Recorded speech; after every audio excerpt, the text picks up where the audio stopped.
Welcome everyone to the pit walk. We have my light bright friends and WOUT here, and we're gonna walk through the pits and talk about why not one single car here that's competing has a carburetor. WOUT, why is that? If it's the ultimate fuel delivery device, why isn't every car here carbed, or at least one? Well, I think everybody has a right to their own mistakes. Okay, that's fair enough. How about, why isn't a single car here an old school small block Chevy? Well, Chelsea's motor is based on like an old style motor. It's a Ford though. So, not but a an Chevy. LS is basically a small block. Okay, fair enough. All right, let's get started. Let's walk over here. First, we have the Rockstar Energy booth with our buddy Osbo and Turek. This is the B58 car. It's a Supra. It's really cool because they kept the original engine drivetrain package in it. Obviously it has more fuel, nitrous, bigger turbo. What do you think, WOUT, about this car? Maybe you guys should talk. You guys actually went. This is actually a 3-liter. He got rid of the 3.2 for some reason. So no, they're 3 liters from the factory. Right, but he had a 3.2 stroke. He had a 3.2 before. Oh, the 3 liter. It was a 3.2. Wait, to explain real quickly too. You guys went ice drifting with Osbo, and you guys are personal friends of Osbo. Yeah. He's awesome. Yeah. Okay. He's super chill dude. Yeah, we flew to Norway and went ice drifting in Sweden in some Mark IV Supras with studded tires. It was freaking sick. It was super fun. Yeah. So what about this thing? Keep telling us. I didn't know about one of the best, stroked motor and a non-stroke motor. Yeah, that's what he said yesterday. I don't know. He's like one of the most consistent and smoothest I drivers. was gonna say one of the in best, FD, most honestly. consistent FD drivers. Yeah. Period. I really like watching him drive, but he does it with he's so smooth and so consistent, but somehow he still adds all the style to it. Yeah. But what's more important is that wrecked one over there. Did you see that wreck earlier? No, I didn't see it. Oh. Is it taken out like for the yeah. weekend? He drove off on his own power. I don't know. After I don't know what that driving means. straight into a wall. All right, wow. Give me a review. What's the best part of this car and what's the worst part? I think it's really nice. It's so marketable because it looks like really cool. It's like a newer car, and I think that's kind of important for drifting, that it ties into cars that you can actually still buy in the showroom. It's basically BMW suspension. It's pretty good. This car runs WiseFab, and it seems to work really well. So, there's a lot of drilling going on in the background. Yeah, there's Like you always said, something. I think it's also cool that they make the original engine work. It's obviously G-force dog box and quick change right behind that, so it's just the motor.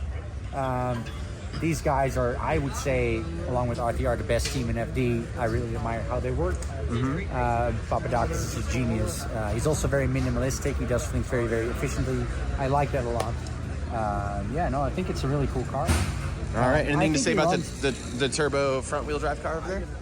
It's not, so actually, if you look at the geometry of the chassis and the wheelbase stuff, that's one of the best cars out here. Really? Why? Yeah. Because people think it's super small, but if you see it like staging next to an S13, it's not super small. The only thing I would think is that it's maybe because it's such a short overhang in the back, it may not look easy to get the clips. They added some kind of aero thing on the rear bumper, I think 2 years ago. This little extra little winglet on the rear bumper. I think that's so it gets easier on the outer clips. But apart from that, this seems to be a really good chassis, even with the motor so far forward. Yeah. Is that a minivan motor?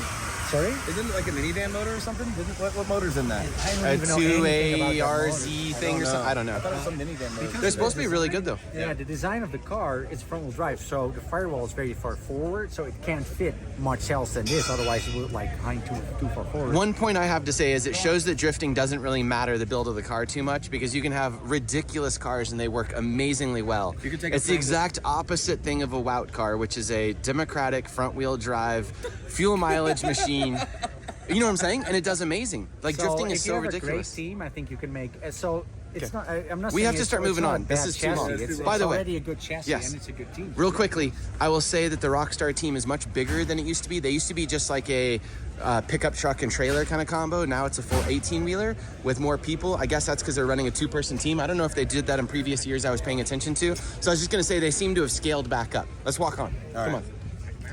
Good job. We're going to take too long, though. So the way that the pits are laid out, if you guys aren't here, is people can walk through them. They're not sealed off or anything, which is really cool. And it's just 18-wheelers and big trailers and stuff packed everywhere. And you can literally just walk between them into the people's pits. And they kind of will like block them off a little bit. So like this, they're kind of cock blocking people from walking through their pits too much. Because it gets kind of rude to like walk through little areas. but we're kind of friendly with everybody, so some of the people don't mind. So we'll start cutting through some people's pits in a minute. Otherwise, we're on the outside row and we kind of screwed ourselves. I think we'll cut through right here. Ready? Let's cut through your boys' booth. Oh, look at all these people we know. I'm doing a pit walk. Say hello, everybody. Hello, everybody. All right, so WOUT is gonna have a lot to say about these cars. Get over here, WOUT. I see Supercharger sticking through the hood. I see V8s, I see S14s. What is this? Oh, that's actually an S15. Unless they converted the rear window somehow. No, it is an S15. Oh, okay.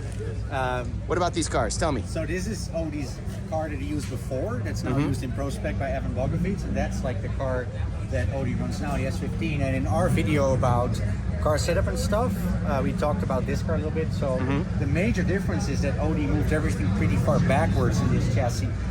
So it's the weight shift is a little bit to the back, and according to Audi, that makes a big difference from this car. The rest is almost the same kind of engine. Wise fat, obviously fuel suspension. It's a little loud over here. That's Rome. Hello, Rome. Rome's doing drift week with us. Keep going. Yeah. I don't know if people can hear what we're saying though. What about the supercharged LS thing with nitrous and everything they do? Do you think that's too complicated, too much stuff? What about it? They make it work, but I know Audi spent a lot of time getting it right. That car, it's like one of the most successful S chassis in. 1 second, WOUT. I just want to explain that that car is so loud it's freaking out my autofocus. Keep going. Yeah, I hope you guys can hear me, but yeah, I know it took a little while to figure it out for them because in drifting, everybody, including our team, had problems with belts. And yeah, they had it as well, but they figured it out right now. It works really well, and it's nice that Audi is like still on the S chassis, still kicking ass, and still, you know, being able to compete with Asbo and all those guys with the chassis. It's funny that this stuff is getting cookie cutter, like big LS. It's probably a 7-liter or something like that, nitrous and everything else, and supercharged. Very interesting. Beep, beep, beep, beep, beep, beep, beep, beep, beep. All right, let's keep walking down the rows. So here we have Rome. He's doing drift week with us. We're gonna leave him alone. Boom. Cool. All right, did we lose WOUT on everybody? I don't know. He's tall. Where did he go? Oh, so that looks unique. Yeah. What's that? That looks like an overhead cam motor of some kind. Is it a V6? I don't know anything about that thing. Wow, do you know anything about this car? No. It looks V6 and turbo. Squaring it up. Very cool. Sure, like so it's alignment. I think it's a very recent car because they have that body kit that's not out for very long. Which splits opinions because of the arches. Some people hate it, some people like it. Yeah. I really like this like low and like stance. It's pretty cool. Well, this is a very unique car, and I think it's really cool, but we don't know too much about it to talk about it, so let's move on. It runs electrical power steering. Yeah, a lot of cars run electrical power steering. WOUT was just saying that. He has an absolutely gorgeous Mark IV Supra. Show my lack of knowledge. Super cool. He said that What do you was think about 2JZs and Mark IV Supras in competitive drifting? It's not a swap. It's a motor that came in it, so definitely a cool motor, obviously. Look, everybody cares about the puppy. He's actually We're getting An distracted. episode on the puppy would be better. Yeah. Keep going. No, I love Mark IV Supras. I think it's a fantastic car. And it's cool that people still drift them because they're so valuable. Well, these are holdovers. He's had this thing for a long time. Yeah, I think that's the reason why.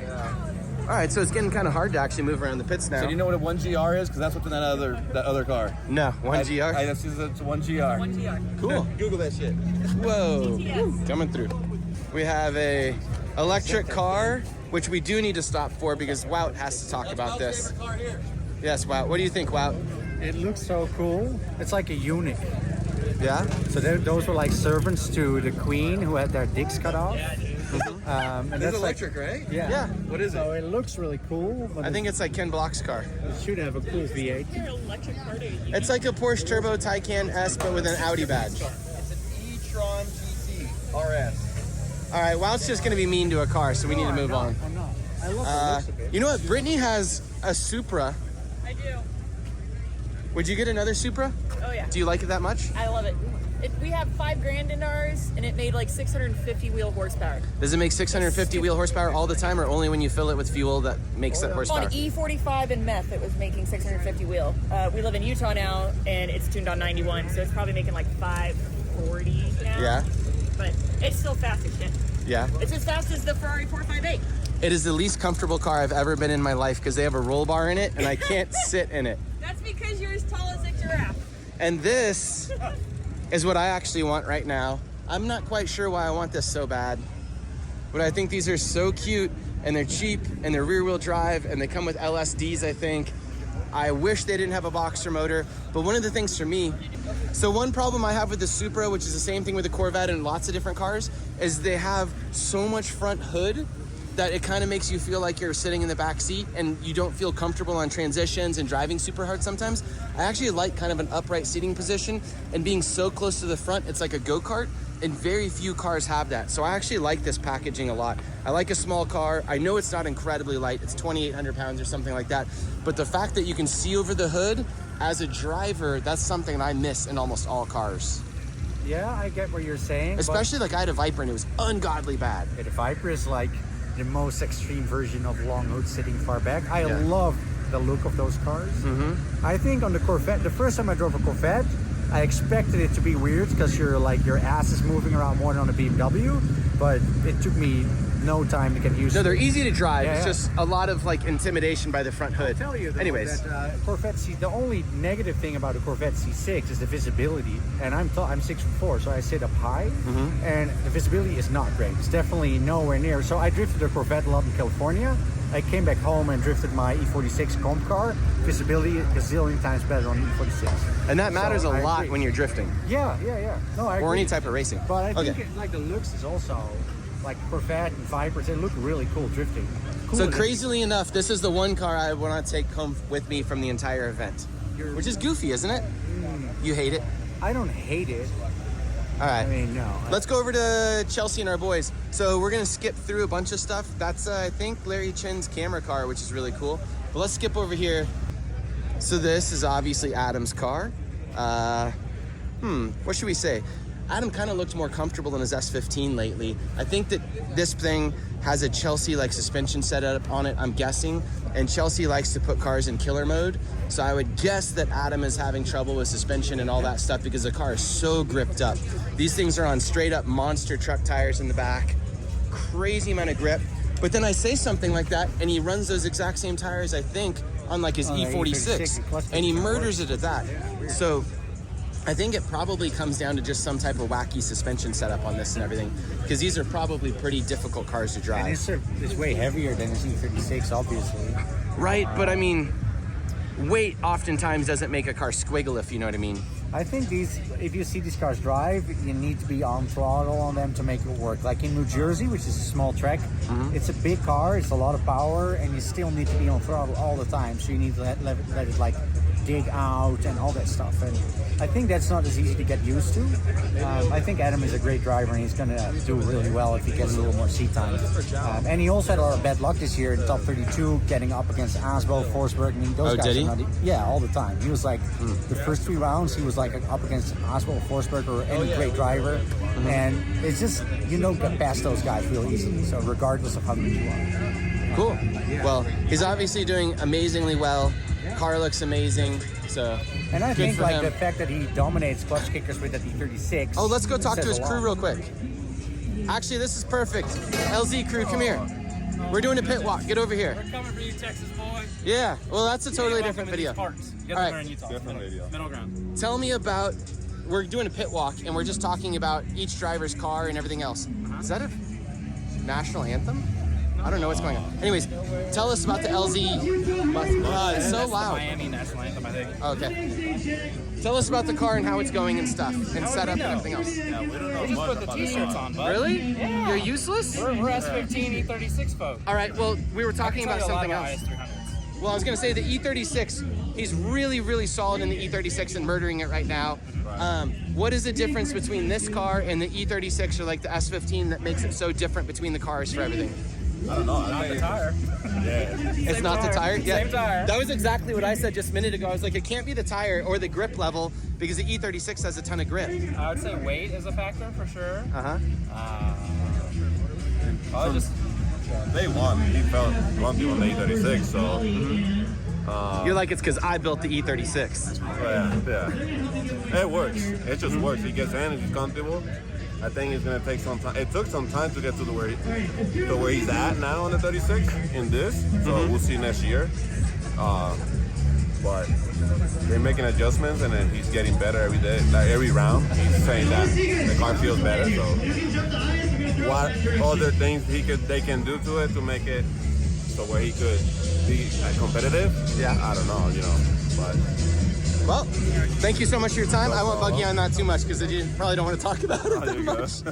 Thanks, guys. Yeah. I'm going to use this to block the wind so we can talk real quickly. Okay. This is Andy Haley. He drove the E30, obviously, and he has upgraded 16 points to an E46. Is this thing better than the E30 in every single way possible? It's like going from a C-Class to an A-Class car in Forza, man. Is it really? Is that much better? No, it's very similar to the E30 actually, and how it reacts and how it moves. It's just a lot slower. So everything, it's like driving an E30 in slow motion, essentially. So Interesting. My reactions are a lot slower. I mean, the front end suspension is the same. It's still semi-trailing arm in the back, technically, even though it does have the multi-link stuff. But you can have so much more control over this car. The longer wheelbase, it's beautiful. Yeah. So you prefer this for Formula D? Oh yeah. So you wouldn't think somebody should start with an E30 over an E30 or Not E46? unless they wanted to. I feel like the E30 was a lot of training that sort of got my driving to the point where my reactions were higher and I was ready to take on basically any situation that threw at me, because the E30 was such kind of a twitchy car that again, driving this thing is just so much easier. It's like the same theory as swinging 2 baseball bats and then swinging 1, essentially. Yeah. Well, it's absolutely beautiful and it's working super well. Are there any favorite parts of the car that you love that you want to show us? Yeah, my throttle linkage actually. Throttle linkage. Yeah, no cable. So all linkage all the way back. Oh, look at that. Here, wait, show us again. So it's all linkage all the way back, like that. I'll show you the pedal here right now. All right. That's on a belt crank. That is super interesting. Why'd you do that? Did you have some problems with throttle cables before? No, well, I had a throttle cable melt in the past, but I wanted to do an aftermarket throttle pedal that was floor mounted, because I'm used to a floor mount throttle pedal because I'm a BMW guy. And Joe's Racing happens to sell this one that's a very nice floor mount with a belt crank adjuster on it.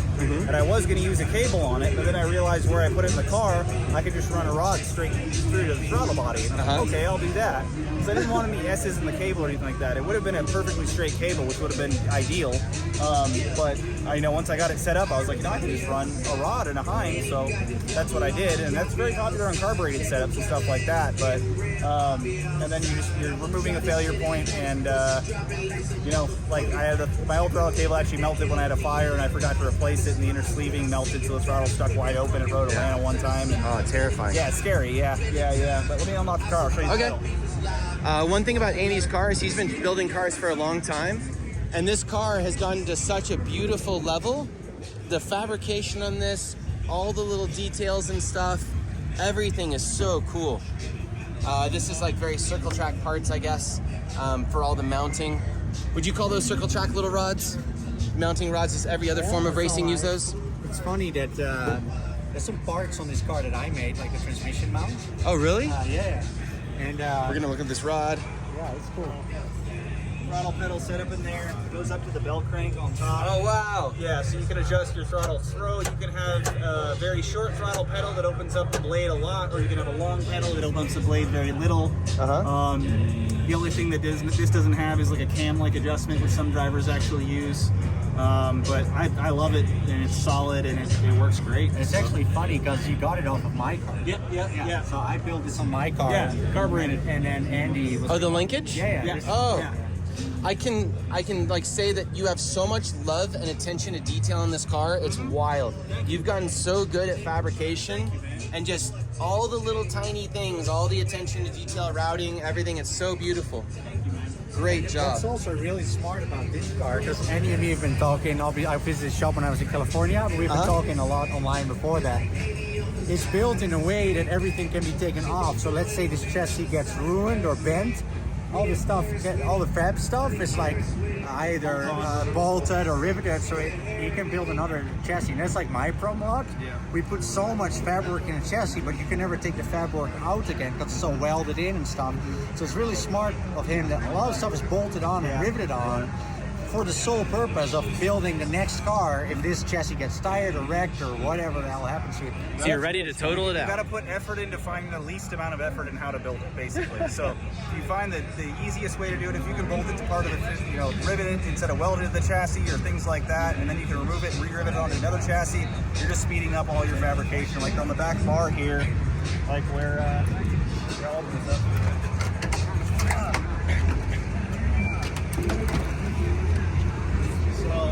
Like this guy right here. This is a bolt-on piece. It's not welded. I can unbolt that and bolt that to another E46 chassis, and I already have a start with all my mounting points and everything there. All my pins are already Very mounted. cool.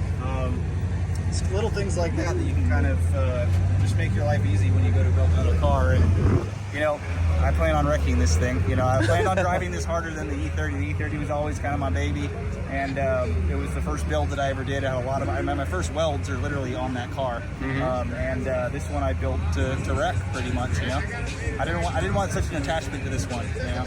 Well, it's built even nicer than the other one, so it's funny. You know what I mean? Like the level of fabrication goes I up. built that one a long time ago. You know, that was I know. 2014. I learned how to plumb on that car. I learned how to weld on that car. My first two bends are on that. I mean, everything that I learned was on that car. It was my college education, I like to call it. And this car, I kind of took everything that's cumulative knowledge over the years of breaking stuff and knowing what was wrong with that car and knowing what I wanted to do right, and just brought it here to this car. Well, it's wonderful. Yeah. Thank you so much for showing it to us. I love it. Obviously, he's very competitive in this car. It works super well. Whose is that? Must be Andy's. All right, let's keep moving. It's the same ideas with What? Yeah, I kicked your drink. This has been Hobson's car. He's not over here right now, but it's been working super well. I think it's the same chassis that used to drive in Lone Star Drift. It just keeps getting nicer and nicer and nicer, and it used to be super duper rough.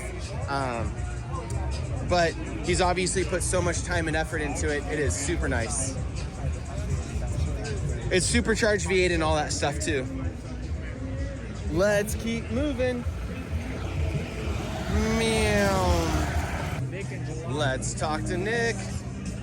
So this is Nick Novak's car.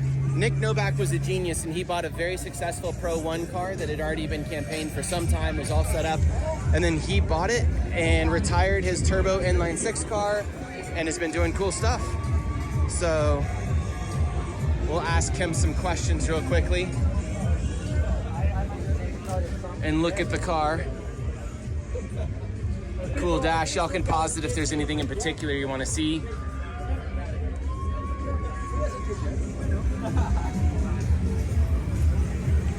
Dun, dun, dun, dun, dun. What's interesting is this is way more business than Andy Haley's car. Yeah, so this car is probably the best FD car ever made, you know, in a sense. think so? What? Yeah, so this car was made by RTS for Alex Heilbronn, and it was insane. It had so much Jump in torque. here, Nick. Get in here. Novak's car. We're doing a pit walk and talking on video. Yeah, it's a V46 that's basically built to the hilt. Not much has changed from the previous video from the Pro 2 season. Last year we took the 6-speed sequential out, put a 4-speed in it because of the rules, and then this year we put it, was it this year? Yeah, this year we put it back in it. It's been so long, I'm just like, it's all a blur right now. So much going on. There's so much. So WOUT was just saying this is the best car ever built in FD. Do you agree with that? Yes and no. Yeah? WOUT, you tell me why it is, and Nick's going to tell me why no. Because I think the E46 is probably one of the best chassis there is, and you can see right now it's dominating FD. Nick's doing really well, but Thorne just became the Prospec champ. Dylan Hughes is doing really well. Travis Reeder, Andy Haley won around with his E46. So I say, like I said before, it's the year of the E-chassis, and this one was built by Rick Lambert at RTS. I think it was 2016, when I was also building my black car. So Uh-huh. it was like the same time period when I built my black V8 E46. And I was talking to Rick and we were exchanging pictures like I'm doing this way, I'm doing it that way.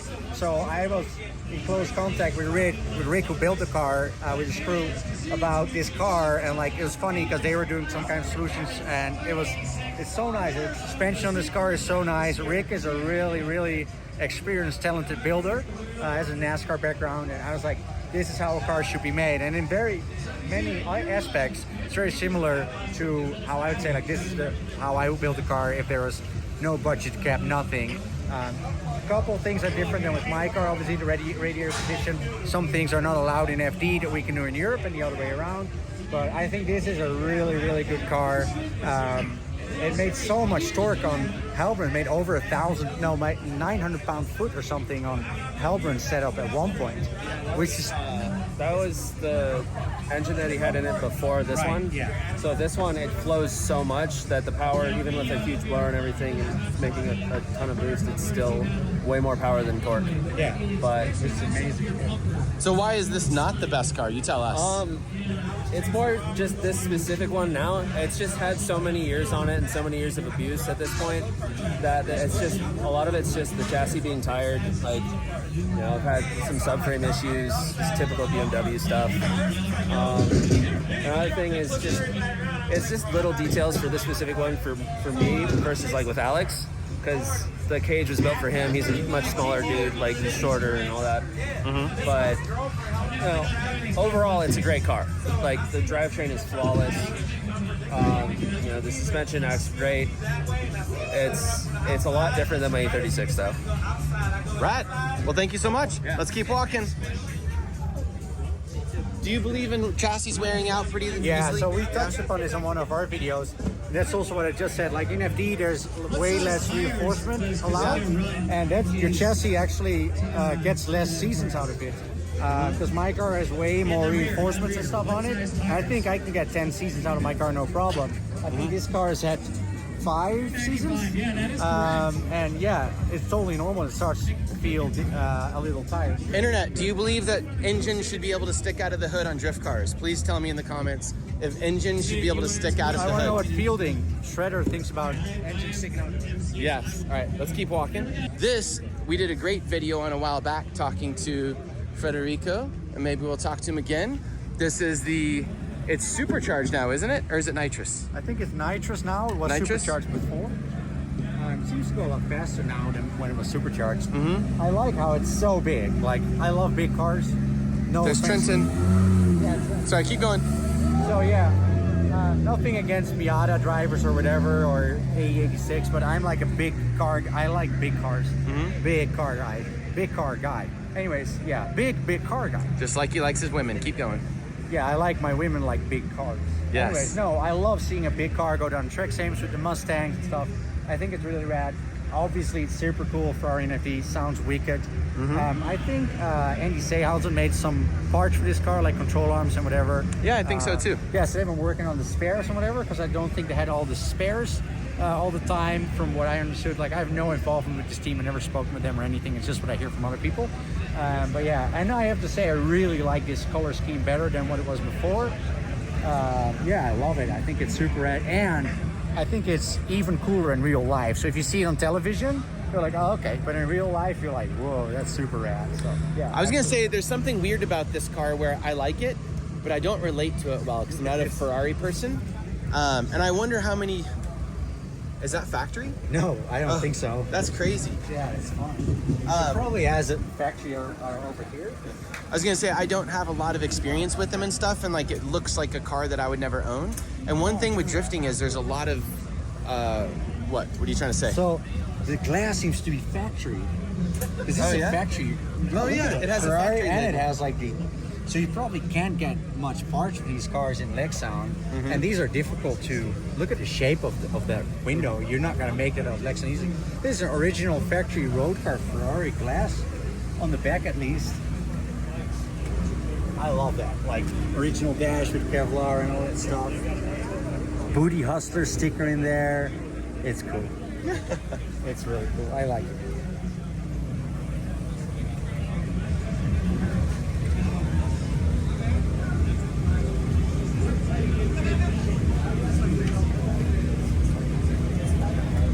Looks very similar to just like a Corvette suspension. But all these supercars and all these kind of cars, at one point they start to resemble each other because all these companies have known for 30, 40 years how it all has to look like for a sports car. Obviously, the packaging on cars that are really made to be sporty cars is way different than family cars. So an E46 is going to be McPherson and all that stuff. If you run McPherson stuff, it also means that the car needs to be structural, rigid, very high up because that's where the shock is pushing. These cars, like Corvettes, the center of gravity is going to be way lower because the shock ends right over there. All this stuff is structural, but it doesn't have to be structural up here or really high under the hood because they're not McPherson cars. Oh, interesting. So I never thought about that. Yeah, that's kind of interesting. What do you think about like the cast subframe area and everything else, and the fact that the control arms unbolt in a factory location like that? That's super interesting. Yeah, so that's pure race car stuff. So if you look at Le Mans cars and Formula cars, that's how it's made. So that's like, I really love that. Super interesting way to do it. Yeah, that's like race car stuff. That's how you build a race car. If you look at like a Formula car, that's how they're made. So Corvettes really mount those bolts horizontally. Is there a difference to do them vertically? It's just cost. You know, a Corvette's way cheaper than this. This is a nicer way to do it, obviously. With a horizontal bolt? Yeah, I think it will both work. Like, it's not necessarily that you need this to work. I mean, it's just more race car-y, a little more expensive to do it. Yeah, there's no mechanical advantage or anything to it. It's nice. Andy does? See now. Oh, what's he doing? Oh. How you doing? How is this team going? Do you want to tell us anything about it? We're filming. We're doing a pit walk. Andy's in Texas right now, by the way. Yeah. That's what's funny. Yeah. He's down there with Power Vehicles hanging out. This one thing I really like too, that they kept this off at around. So if it would ever get bent, it's not gonna cut into the wheel. Yeah. So I really like this little small things. Got to save those tires. They're expensive. Yeah, I know. I think it's smart. Kill them every 2 laps. Oh, how many laps? Are y'all getting 1 lap out of qualifying or 2 laps out of qualifying? Qualifying, we got 1 lap. So We had 1 some lap tread for left, tire wear. But, But you couldn't do 2 laps probably. right. Not Okay. after the qualifying lap. And is that typical for this car? Or is it just because this track is so long and like fast? Just wheel speed at this track. Okay, cool. I don't think a lot of people realize that they're only getting 1 lap out of tires at this point in qualifying. Like, you know, for years we've been saying they only, like FD cars get 2 laps. Now they're at their point where they're being limited to 1 lap. And you really can't go that much more aggressive than that. Oh, another thing, if you guys aren't here, from 10 miles away from this track when you're driving in, you can see the smoke hundreds of feet. Have you seen that? You know what I'm talking about? Yeah, I know You can exactly. see the smoke from 10 miles away driving to this track. Do you agree with that? Yeah, it's crazy. I love it. It's wild. WOUT is like, kill all the environment. Kill them all. I mean, they're already made. Yes. Never use them up. I want to show something real quick, WOUT.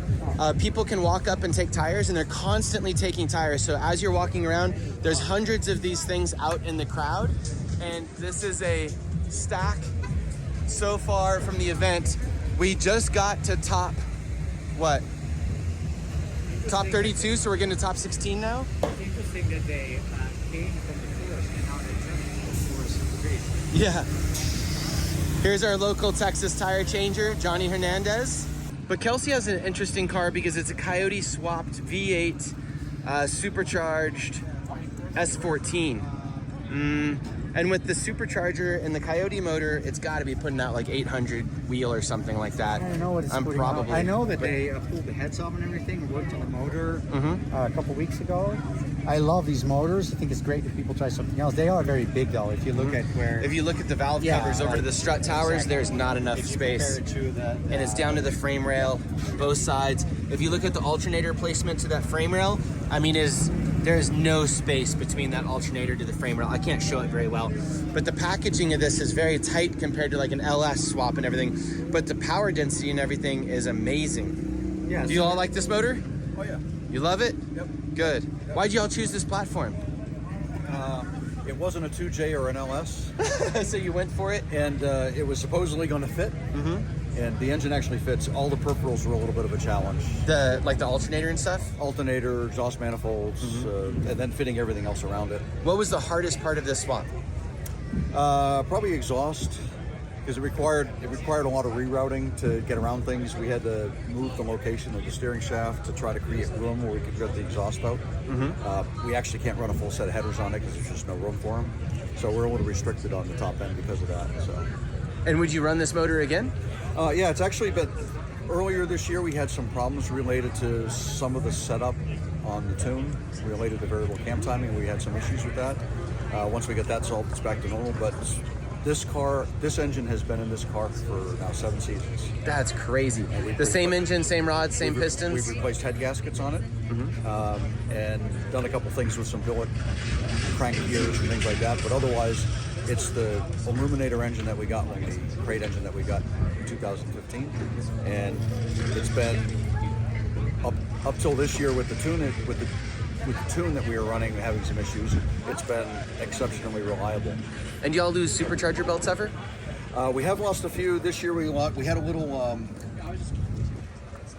sharp edge that somehow got created that was catching some belts and stripping them, but most of the time we'll belt the season. Okay, so it's not a normal supercharger thing where it's throwing off belts all the time.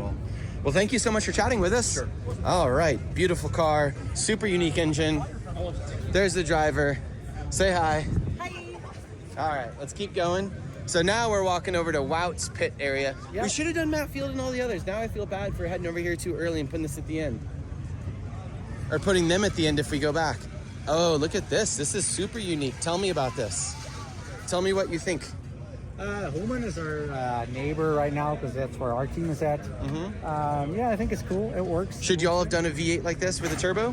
It's not something I would have done. And why is? And should the turbo be so far back? Can they package it somewhere else, or it's kind of where it has to be? I don't think you have a lot of choice. Like the Z chassis is kind of like there's room, but there's not a lot of room. Like it has room, and as you can see over here, there's room, but like the strut towers and everything. It's just because the Z's have pretty elaborate suspension. I don't know if you can see over here. So it has like an arm there as well. Yep. So hey, here's the driver. Woo! This is all Tesla. It's Good for fully the electric, about 350 kilowatts. There we go. Is that a lot? I don't know. Is that, yeah. That's a good amount. Yeah. It's really, really nice. I don't ever have to put fuel in it. I just run a generator, charge it up before every run. It gets a half run every day, and then it shuts down for the rest of the event. So is this better than Kelsey's setup over there, the supercharged Coyote motor?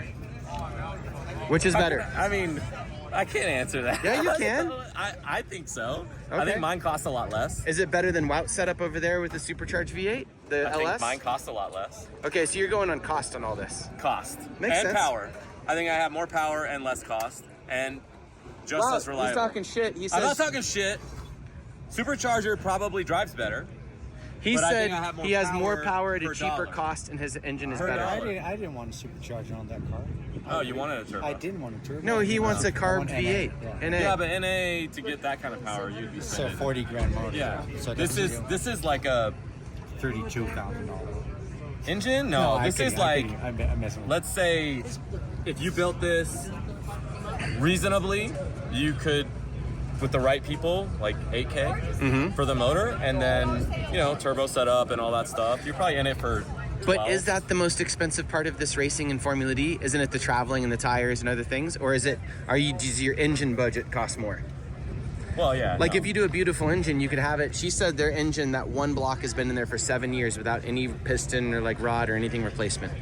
I mean, that's I don't good, think, but I don't that's think that motor fits in a Z very well. No? probably not. I mean, this Well, I is wouldn't tight. say you'd put a Coyote motor in there. I'm Yeah. just jerking his chain here. He likes jerking my chain. I want to jerk your chain. I want to know where these Kendas that go 150 laps are, because that's always my joke with my friends. Is the Texas, joke is Texas like Kendas. No, on all my you cars. have a turbo no, it V8. doesn't matter. No, Your other car was LS7. My G35, same shit. I challenge you. Official challenge. You give me a car that gets 150 laps that I drive on a reasonable Well, we don't track. get 50 or 150 laps. That's we what get you like guys 50. say. We'll go to Adam's car track. Yeah, we don't get 150, but we'll get 50. 50 is very reasonable. 50, Yeah. okay. Oh yeah, he's been on Drift Week. We every day of I've the. done 1 or 2 drift weeks. I was gonna say we're not joking. Yeah, Kevin and Brittany over here too. Yeah. Don't we get like 50 laps on a set of Kendas if you're like taking good care of them and everything? Yeah, if you're not on some crazy. Give We're me on that vanilla. car. Can you get Kendas? Give me that though? car. I'll drive it. I won't get 50 laps. Can you get Kendas though? Right, but we drive in a method to not kill them. That's not fun. I know, but that's your problem is you're killing them like I on want to have purpose. fun. I don't want to drive a different way. We do. We're like close in tandem and doing stuff, and At Pocono, for example, that track was like snowy and stuff. We did 3 tanks of gas to 1 set of tires. It was insane. The snow doesn't Right. wear out a lot. We're of also But I was gonna say, We're also Yeah. super lazy and don't want to swap tires every 5 and then I was gonna say, good that we no, can I was gonna say. conserve tires. So then, like the other day on that, we did 2 days at the circle track thing, the figure 8 at Englishtown. Oh, yeah, that that's didn't kill great. tires. No, it was great. You're on 1 set. The road course murdered was like tires 2 there. turns. Yeah. That's a cheese grater. And then we were at Summit, and Summit was pretty good because my car didn't I run. have to say, you have a talent for picking tracks with very reasonable to great Yeah. tire wear. Well, I always do that on purpose. Sure. Anyways. Anyways, come it's to not Drift talking Week. about WOUT, Come so to he's Drift over Week. I that. really want To to. Drift Week. I need to budget it. I'm That's the going problem. around this FD paddock once we're out of the race. Oh wait, how many? We didn't. Yeah, We sure. did 8 days of drifting last time. How many tires did you use on Drift Week? 24. Okay, 24 for 8 days of drifting. Yeah. Is But that seem my reasonable? car is a stocky No, that's 46. reasonable. Yeah, and how many laps did you get? A lot. Hundreds and hundreds and hundreds? Probably 600. There you go. Not in this car. I have to build. Yeah. What's your game? Yeah, I mean, He's like, I do burnouts and I kill him in 1 lap. no, you know, prime. Yeah. Prime driver. The thing I'd with like to Drift also Week. play with Drift Week. Oh, come and hang out with us. Yeah, come to Drift Week. It's a strategy. The next If you one think has that James the most Dean. gnarliest cars from Drift Week don't do the bad. They do the worst. Have a really ugly G35 Bring it. stock. It would be that would be perfect. Yeah. Put a cool wrap on it. Get Harbor Freight. You have Harbor Freight. Oh, I have a message for Jordan from Arcade Tunes. Hey, Jordan, buddy, my friend from New York. He is really jealous of Human because he has Harbor Freight sponsoring. It's the best sponsor. Jordan No works offense to on my all other the- sponsors. Yeah. So but I Jordan, love for Harbor people Freight. who don't know, check out Arcade Tunes. Jordan Horowitz. He works on extremely crazy McLarens and super crazy BMWs, but he's a big Harbor Freight guy. And he was like, he saw a photo of Human's car in the background of us. He's like, wait a minute, that guy is Harbor Freight sponsoring. How did it happen, you know? So he's jealous. Had that question, honestly. Yeah. Oh, I would say also we have guys like Elliot Bright who get 2 laps out of a set of tires because he's on a Mustang and just chews them up. Yeah. So we have all kinds. Don't bring a Mustang if you want to. No. We have the car that Wout built. He picked not every by part on it. myself. No, it's not He true. chose everything. No, he not at worked all. on it. So, he cranked it out. This is your responsibility, Yeah, is it not? this is my team. Name it. Are you the team manager? Yes. Okay. Now you do this. It's So, all you. This car is Richard Advani's Prospec Corvette, and there's a lot of connection with me with this Corvette. Obviously, our crew chief, Eric Welch, a bunch of the guys, Nate, who does our fab work, Nick. We all put this car together in really record time. It was the same car that Richard had been driving before. This is the car that did Drift Week. This is the car that won the shootout at Sonoma. Eric did the most viral car video at the moment with how many billion views? Over a billion. This car doing a 360 Over a entry. billion? Yeah, it's a 360 entry with this car. Yeah, it's Crazy. It was the first time he drove this car on Wisefab suspension. And if you check out Crazy Corvette 360 or whatever, even F1 World Champion Max Verstappen is commenting on that video how much he likes it. This is also the car where one of the first Wisefab kits for Corvette went on, and we did a lot of the development driving on this car, seeing how it felt and everything. This is still the exact same set. So this is the prototype set that went on the car initially. And we did all the stuff we did, all the testing we did in California, and it's the same, exact same, not both sphericals, everything is exactly the same, never been changed, and now we've done the whole season of FD with it. Exactly, nothing has been changed, nothing wore out, nothing. They crashed the car in California in practice about a month prior to FD. The tire roll was completely ruined on that side, but like the knuckles, everything was still great, so super cool. Can you guys move the rack in these? Is there a reason you're using so the rack is right in front of the the pulley? Yeah, so you can't move it. In the C5, the rack position is actually better. So there's no way. This is really interesting because Wisefab moved this point over there, so it's not pulling in that direction. So it's like pulling from there, so it doesn't like flex that much. It is like a new style misalignment spacer, and if you look really closely, it's really interesting how it's made. If you know anything about physics, so yeah, that's super cool. So tell me the worst thing about this car real quickly. The worst thing about this car is visibility. The visibility is not great. Also, the caging is really difficult in this car. I can show you guys in a bit why. and obviously packaging. So they have huge frame rails. They're way like an S chassis frame rails like this. This is like massive, and the motor sits all the way in between. So it's cool that it doesn't have any inner fenders, so you can, this is all open, but it's not the easiest car to work on, especially not with the supercharger and all this stuff inside. We had a motor on order which got delayed, which was a really gnarly aftermarket LS NA motor that we had on the dyno this morning in Texas, made over 800 horsepower on the first pull. This is LS3 forged internals on Procharger ANA Corvette setup. We had a lot of problems with the supercharger. We were throwing belts. Nate did so much fabrication. We switched to a dual belt setup, all kinds of things. Now we have it super reliable, but it took a lot of work. I knew it was going to be a headache because superchargers and drifting, I don't know anybody who hasn't had major problems with them. Even if you copy paste the setup, you're usually going to have trouble. And as you can see, it's all pretty dense over here. So you have your oil cooler that you need to have, intercooler. This actually has like less rows than normal because it needs to house, this is specifically for supercharger, as you can see. So this radiator is relatively small. The normal Corvette radiator goes up until here. So we had no overheating problems with the car. Another thing that's also difficult, FD rules that all oil contain... Give me 10 seconds. Yep. So all the parts that contain oil need to be within the frame rails, and that's kind of difficult. I'll show you guys right now real quick. This is Nate. He does Hi, Aaron. How are you doing? Oh, Yeah. Well, of course. I keep forgetting everybody knows. He's a that, Torco man. He's the man, Torco or not. So, real quick, all the stuff that contains oil needs to be within the frame rails. And on the S chassis, that means like it can be inside the inner fender, but these cars don't have inner fenders. So our AccuSump needs to be inside the frame rail. Everything here, obviously the remote oil filter, everything is inside the frame rail. So that's not easy. So your packaging, this is all really close to the headers and everything. That's not the easiest thing to do. That's also why we want to run a dry sump on a new motor, so we don't have to run the AccuSump anymore. Yeah. You can run, if you have a dry sump motor, you can run a smaller sump ventilation. This car really needs two of these big boys that we put on in Orlando, because we had a smaller one because of packaging issues. It didn't work. We need to go to two of these big boys and this AccuSump. If you add the space up from the AccuSump and the huge damn catch cans, it's almost the size of a dry sump tank. So I think dry sump really is the way to go with these cars, because the AccuSump on a BMW, as we've seen on a couple cars, you can put it under the firewall or whatever. Not really on this car. You couldn't put it here because it's already so crowded with all the stuff. Go NA. NA we could, yeah, but now we're going to be, that's actually true, but now we're like going to be dry sump. Yeah. I wanted to say thank you for all that stuff you did for me too. Thanks. Well, thank you. And I want to ask you something really quick before he takes. Yeah, what's up? Going.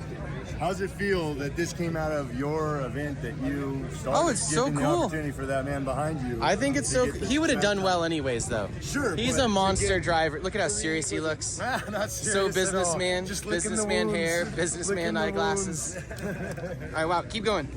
Yeah, so here you can see We'll get you in 1 second to say you something. can see why these cages are hard, because these cars have a roll bar from the factory, so your main hoop needs to be under there.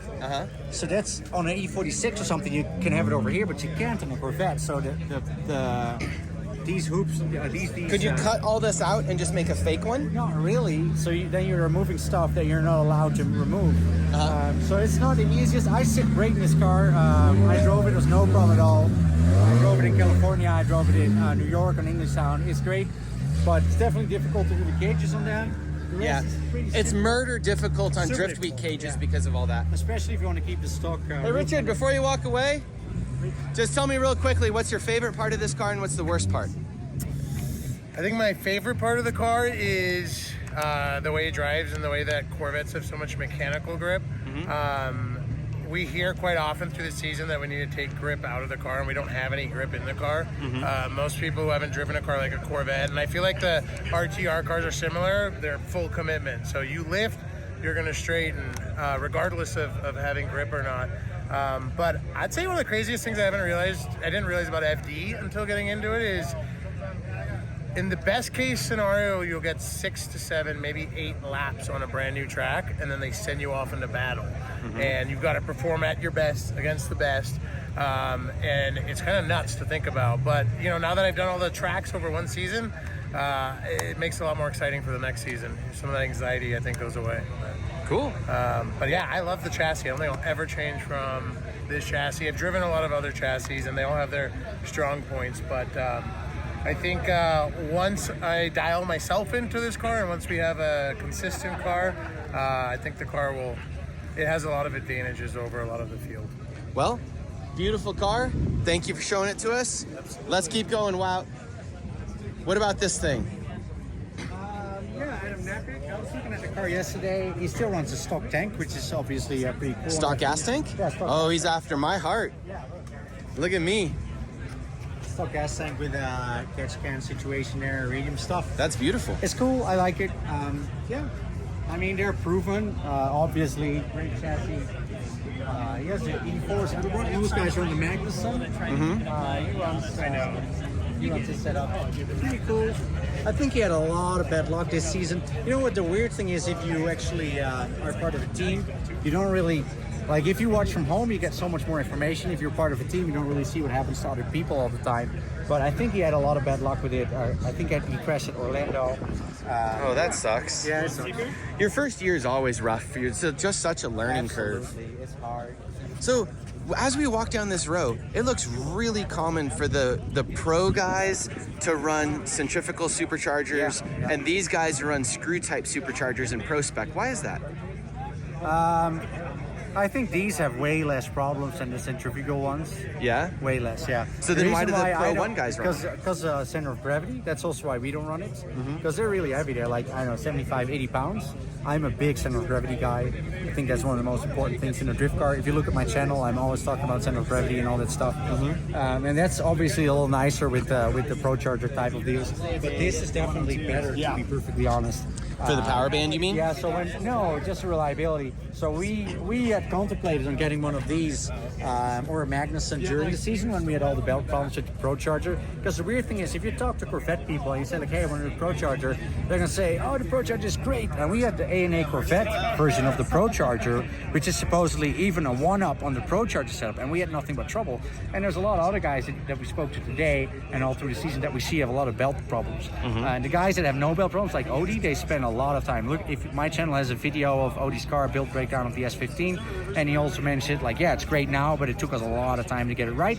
And like Richard just said, you don't have a lot of laps. So if it throws a belt in your first lap, it means you get no laps, and then you have to qualify because your 6 laps that you have are eaten up by fixing the belt problems, which is what we had in New Jersey. We had a lot of belt problems, and we figured it out, but you just don't have the time. If you have belt problems on Drift Week, you have so much time to fix it, and you finish at like 9 in the evening, and Aaron here will still let you on track, and you'll still do 10 laps. In FD, even if you have to change spark plugs, your window of opportunity to do practice is gone. Yeah. So that's why I like NA. This is less stuff to go wrong.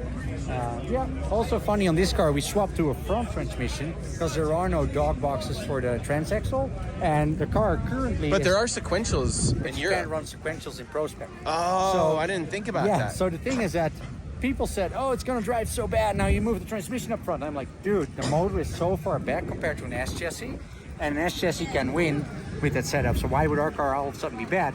With the current alignment and cross weighting we have in the car, it's 48-52. So it's 48 on the front axle, 52 on the rear, with a front transmission and a supercharger up front, and Dang. radiator up front.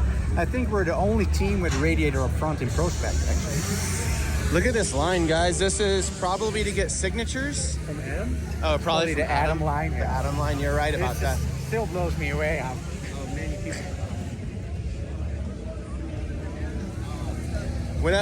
Look at this tire stack more, guys. And then they drill them so you can't use them for anything. Crazy.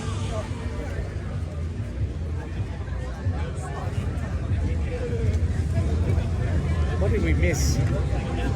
Oh, we missed Chelsea. Oh wait, this is only the LZ line. Let's go say hi to LZ and Chelsea.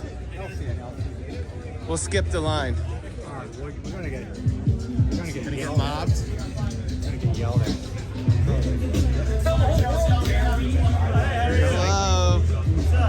Not much. Big signature. This line from you guys. You feel special? Have fun. Yeah, it's cool. I love how many people he brings into the I sport, know. regardless of anything. It's great. It's funny because like we're friends with Adam, but then like there's a whatchamacallit, not Adam, I was gonna say Chelsea. Well, we're friends with both of them. But I could walk over there, but then I look like a dick because there's like 200 people waiting for him in line, and I just like walk by. The weird thing about FD is that I often don't even see Chelsea because he's so busy. We're so busy. Ooh, here we go. We finally have something super unique. The car that won, of course. When did it win? It won St. Louis. Oh, really? Yeah, absolutely. So we have a Japanese driver, and we have a very Japanese... Did you miss all of that? Yeah, I didn't see any of it. Ichiban, he won. It was amazing. It was the best thing ever. I'll have to go back and look at it. It's a Gucci, great. So it's fantastic, yeah. It's a GTR drivetrain, right? I'm not 100% sure where it came from. I mean, it looks like a GTR engine to me. But let's say it's super far forward, like, you know what I mean? It's 4 or 5 inches from the firewall. It's a V6. I guess that's more compact than any other engine. The car he had before. So this is Jerry Yang as the team owner, and Jerry Yang had the R35 in FD before. So maybe it's the motor that came from there. Let's ask Kevin real quick. Kevin, do you know anything about this car? Very little. Oh, well, how little? Do you know more than us? What's the engine? What's the drivetrain? What's the turbos? What's everything? Is it reliable? It's VR38, so it's R35 GTR powered. The transmission is G-Force GSR, winner's quick change in the back. Okay. Turbo sizing, off the top of my head, I'm not sure, but I know it is good for 1,000, just over. I think he's running it around 850, 900 this weekend. Is this better than the RB25? Unfortunately. Unfortunately. The cool thing about this car, it has the front rack conversion Y-Swap kit. So Y-Swap now is a kit that puts the rack up front. Up front, yeah. It's running BMW E90 racks on it. Very interesting. Yeah, it's really cool. It was so nice that he won at St. Louis. It was like definitely faith restored in professional drifting. Yeah? Really? Yeah, it was really Get some underdogs winning, yeah. Oh, underdogs. I mean, he's not nobody. No, exactly. It's a different thing. Yeah. Are you going to do FD again anytime soon? I'm trying to. You're trying? What's the limiting factor? It's just budget. Budget? Just trying to get budget together. I've been out for a couple of years. So. And would you be doing the same RB setup? I would like to, yeah. I want to do another like RB30 block setup and shoot for, again, what we were running was pretty reliable for a season or so. I just I figured out the limits of where I was at with cast blocks, and obviously I want to make the jump up to a billet, so hopefully come back and have some budget to get a billet motor together. Crazy billet stuff. Yeah. That's so crazy to see guys use like straight up drag racing blocks and stuff now for drifting. Literal ran it and he lost the motor. They scrambled to make it to this round. Yeah, but Kevin's different than Ryan. Kevin's got it. I've been very lucky, very fortunate. A lot of my motors I haven't had, but I think one round in my career that I had to call because of an engine problem. It was usually either I made it into my battles and got beat, or I've wrecked some cars sometimes and taken myself out. Were you dry sump? Yes, dry sump. Yeah, so I think that's the saving factor for those. Yeah. Well, I love the way your car moved on track and the noises it made. It felt like drifting. Some of these cars, you know what I mean? They don't exactly feel like drifting. Yeah. Some of them are weird. Some of them, like this, is just so cool. I love it. Yeah. The turbo noises are awesome. Yep. Okay, thank you so much. Let's keep walking. Oh, look at him again.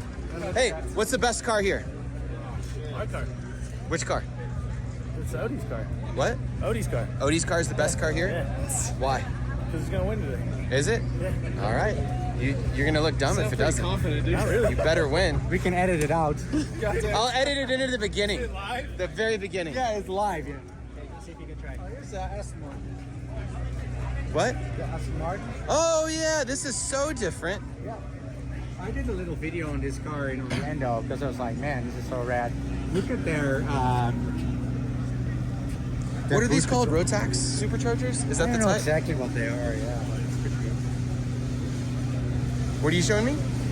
So normally they have like the boost control over there. Mm-hmm. So it's like, look guys. Look at those headers. That's so cool. Did y'all build this car? Did you build the car? Yeah. Do you want to like tell us anything about it so we don't sound super dumb?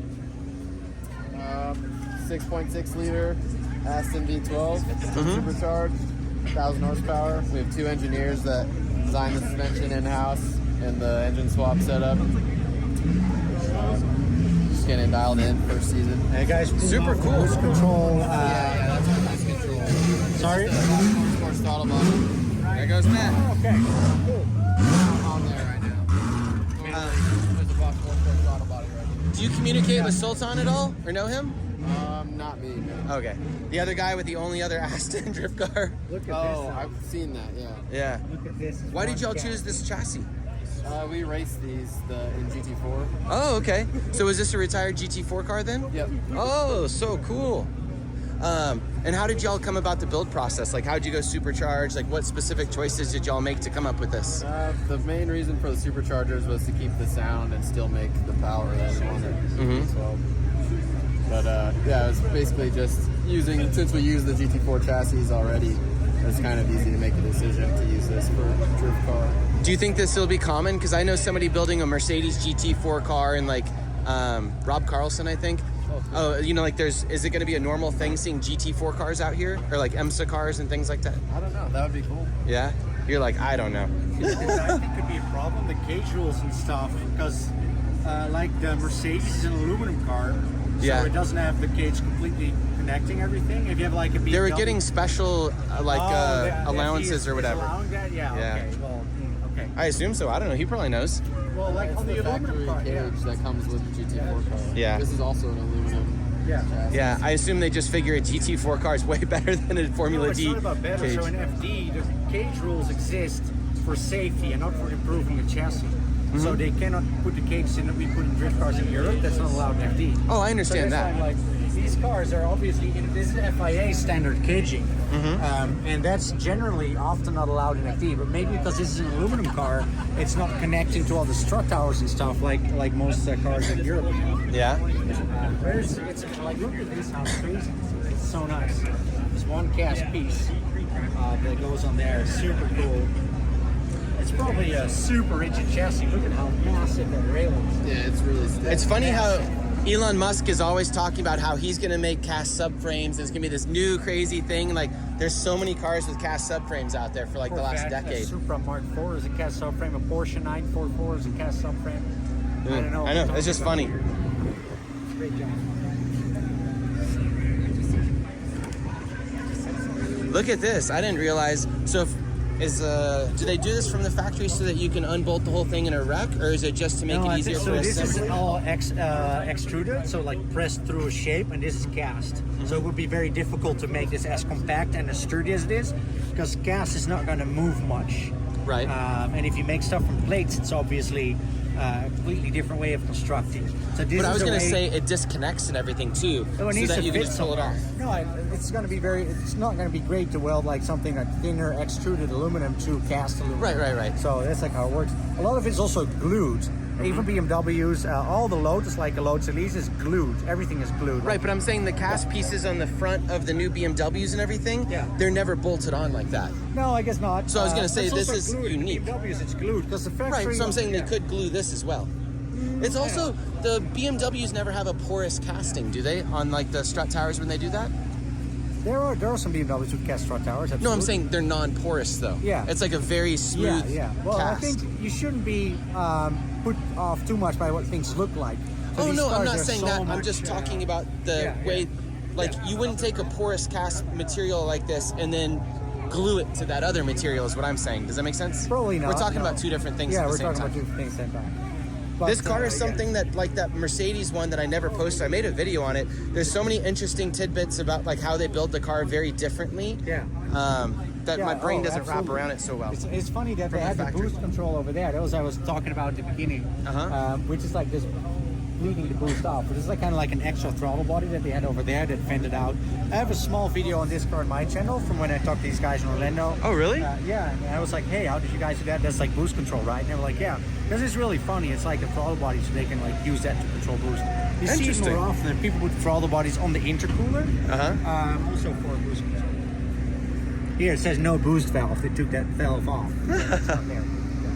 Cool. Otherwise, it would not make a lot of boost with that gaping hole. Nope. Yep. Cool. Love that car. Would you rather have that or the Ferrari? I couldn't maintain either, so neither, because they come with teams. Theoretically. Let's say you're Jordan. You're as rich as Jordan from Arcade Tunes. Which car would you get? The Ferrari or the Aston? or the new GR86. No, stock. you already have new that. stock You already have GR86. that. You need to I'm rich choose, enough but- for 2 cars.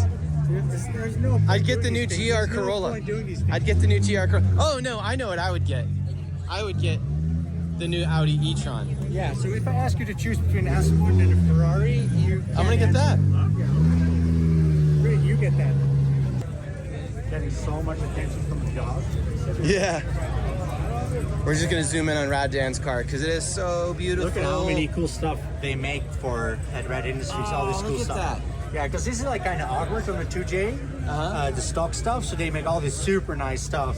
Look at this; these clamps are rad.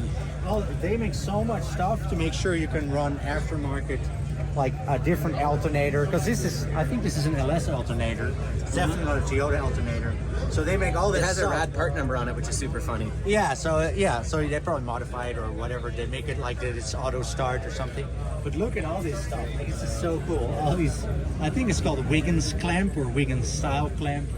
Really cool. He has it everywhere. Look at it. That's nuts. It's crazy when you look at this and you're like, that's $5,000 of That's clamps on the thousands of engine bucks bay. on clamps. Thousands of bucks on clamps. It's so pretty though. It's I'd rather amazing. have this than those other cars. How about that? Oh yeah, me too. Is that fair? Look at this oil filter. You can like see through. So it's like transparent, so you can like see the oil in it. You know, I've seen Super. multiple cars. There was another one here this weekend that had a fuel filter with the view, like a view cavity on it. Well, it's like what his 57 Cadillac has or something. But look, this car is so, like, it's so clean. Who's got a nicer built car, this or Brandon Wicknick? Brandon Wicknick. Yeah. No, this is great. This is super. Brandon has a lot of attention to detail. This is how you build a car. And it's a shame that you don't really, when you see these cars on the live stream, you don't see the little details. But like, this is so rad. Yeah. Look at this. I get it. Billet, Rad. all billet cover. Yes. Look at the finish on that. How smooth that is. You don't touch it. Oh, Mark is not gonna punch me. Not today. This is great, and I have to say I really like the new color scheme for this year. It's really cool. Yeah. And it's so nice that I had a talk with Ola Jaeger about his Mark for Supra. It's so cool there are cars that run the engine that came in the car. Like, it's not a swap, you know. That's a really rare thing nowadays. There's not a it's single awesome. 240SX with the or like S chassis here with the stock drivetrain. We even with the Corvette. AARON? It is. How are you doing? Shit over here? Yeah, we asked who has a better car, like better build quality, As long you as you're talking shit, or that's good. Brandon I'll see you Wicknick. later. Oh, Brandon. Yeah, I think so too. Thanks for stopping by. So I have a question. Is this a GM alternator or something like It's that? a GM case, but then we Oh, cool. cut a machine an ear off and change the inside of it. Right, yeah. I think you win the car show award though here. This is so This sick. is the most ridiculously nice engine bay. That's cool. Thank you guys. Yeah. Put a lot of effort into it. You can tell. Good job. Super nice, yeah. All right. Do we have any more cars? We talked about that car. Well, we didn't know anything about that car. Uh-oh, okay. Look at this. Rome is, What are you going to tell me about Rome's car? I love Rome's car. I love Rome. I think he's proving that you can do this on not like a mega budget. It's a relatively simple car. Supercharger, loose blower on top of a V8, obviously. It's so simple if you look at the car. Like, Can we walk in, Rome? Yeah, go for it. Have fun. All right. So, yeah, obviously, again, GSR dog box. It's such a great car. I really But love it's this not car. the factory motor. It's not the factory motor, but I'm a big BMW guy. I'm a big guy on many things in this video. But anyways, I think if you go over 500-600 horsepower, it doesn't make a lot of sense to run any BMW motor because the V8s are super big, like they're all 32 valves, so they're going to be really bulky in an E36 or an E46, and you need to also supercharge or turbocharge them. It's going to be a really difficult motor. These motors are so easy to get. If he would blow this motor tomorrow, he could find one probably within 50 miles of this track, and that's also a consideration, especially Rome's from California, our team's from California, but our stuff stayed on the East Coast for a few months, because if you do the competition in Orlando and then in New Jersey and then in St. Louis, you're not going to take your rig all the way back to California. So if you're on a super exotic, let's say a BMW S62 or an S85 V10, and it fails in Orlando or New Jersey or St. Louis, it's difficult. It's like a mission to the moon. Your whole team is on the other side of the country, like Rome as well. He left his stuff with Aaron Spiegel in Ohio. So that's the whole deal. Your stuff stays out, so you want to be able to get all the stuff. If he blows a motor, try to get a motor in St. Louis, try to get a motor in Orlando, and that's like way easier with these Chevrolet motors, and to an extent also with a 2J, but like this is the most common motor. All these performance shops work on them, so if your whole team is on the other side of the country and you lose a motor, you can find this motor. It's pretty good. Apart from that, it's a pretty simple car, big Dog Club kit on it, rear mount radiator. You can see this is really interesting. This anti-roll bar goes through here. He's Wisefab on the car. This connects to the Wisefab top control arm, and this is basically where his anti-roll bar sits, which is obviously really cool. Dry sump all the way out back, so you can do that. I'm not super big on it because I'm like, yeah. Wait, dry sump? You mean AccuSump? Sorry, the AccuSump. Sorry. I caught you in a lie. You caught me in a lie. Well, it says AccuSump on it. So, I mean, Ben Hobson also has it over here, even up high. I'm sure it works. I'm like, it's all that line needs to go to the front. I know, it works for these guys. They know what they're doing. But I love how this car performs. We just seen him with Matt Field with the Corvette, with a really cool, good car. Good setup in the car, and he was dooring him. He almost won New Jersey against Travis Reeder, so I think it's really proof of concept in FD. A lot of people are like, oh, it's just about money. This is not the most crazy car. Obviously, it costs money, but this is not the most crazy car there is. Like, you can get the motor, you can get the Supercharger, E36, and Rome is like, it's not the biggest team. He doesn't have the biggest crew. He doesn't have big backing, and he's putting it on the door with all these big teams. Great, I love it. Proof of concept that drifting on relatively good budget still works. That's not very nice. Oh wait, look at this. This is interesting. We're gonna jump into their pit space. This is the Cage Kits car. Go to cagekits.com. He's a buddy of ours. Chair Slayer. Oh, yeah, he's so rad. And it's just a beautiful, beautiful, super tight fit for everything. You can order them online. I don't know if they ever have them in stock. We have them in stock. Do they? Yeah, our team has them.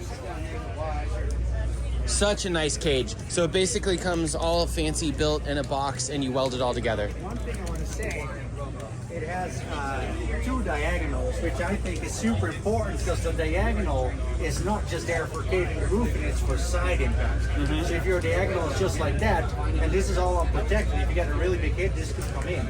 If you have two diagonals, this is going to stop this B-pillar from coming in, and the sideways hits is what's going to happen in drifting. Somebody spins out, you don't see him maybe, and boom, it's in your side. So I just trust in the S chassis to take care of me. It's strong enough. Yeah, I trust in Rob Parsons before I trust in S chassis. Do they make a bolt-on tube kit now? Is that what this is? Yeah, they've made it for a while. Oh, I didn't know that. Nice. Love all it. right, let's walk over here for a second. Like I said, it's so difficult to stay on top of things. I love this car for some reason. This is so It is cool, so playful. There's like very the few wing. cars that are playful. I like the wing a lot. I think that's really nice. And Matt's car is hiding over there.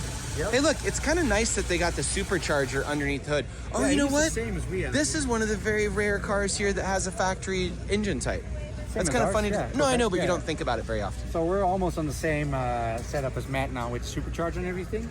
Because we ran the single belt because we couldn't get the twin belt one when we were building the red car. But during the season, we switched to the dual belt, what they call a jack shaft setup, which is what Matt also runs. Yeah, great car. I love it. Obviously, I like Corvettes. I'm not going to say I'm a big Corvette guy because I said a million big guys that I am already. Yeah, no, love it. All right, well, we're done. Great. Thank Boom. you, guys. Thank you, guys.